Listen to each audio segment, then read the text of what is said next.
So I think the ones who do it well, they do a great job in picking a business problem that everyone recognizes and show that they can actually move the needle. And I think the ones that get their air cut off are the ones that scope something too large, where they're viewed as boiling the ocean or actually genuinely introducing risk to the organization, or they scope it too small so that when they show off what they've done to the rest of their organization, they get laughed at because they view it as more of a hobby.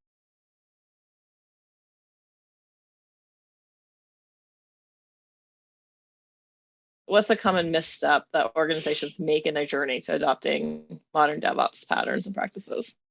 That has actually been a question I've been trying to answer for myself since 2014. So my area of passion has really been studying not so much how DevOps are being done in the tech giants, but instead large complex organizations that have been around for decades or even centuries. So I mentioned Barclays in the year 1635. The oldest organization that's presented at this conference I run called the DevOps Enterprise Summit is UK HMRC, so Her Majesty's Revenue Collection Service. So the UK's version of the IRS.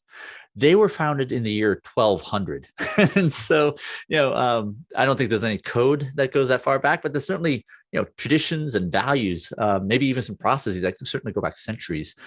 So, um, anyway, the question is like, so we've been able to see through about, nearly 1,000 case studies, or experience reports shared by technology leaders, what can go wrong. And in my mind, something kind of pretty obvious shows up is that I think one of the things that the people who do it well, who get more responsibility, get the right to be able to do more of it versus the ones who get their air cut off, either because they don't see the value of what they're doing or they're viewed as too dangerous, is about scoping.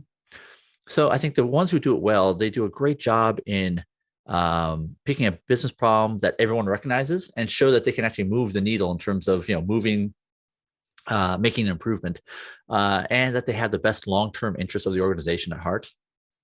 I think the ones that get their air cut off are the ones that scope something too large, where they're viewed as boiling the ocean or actually genuinely introducing risk to the organization, or they scope it too small so that when they show off what they've done to the rest of their organization, they get laughed at because they view it as more of a hobby or a personal project that have nothing to do with the organization. So I think that's kind of how I would characterize where the most mistakes are made, is that just actually at the very beginning.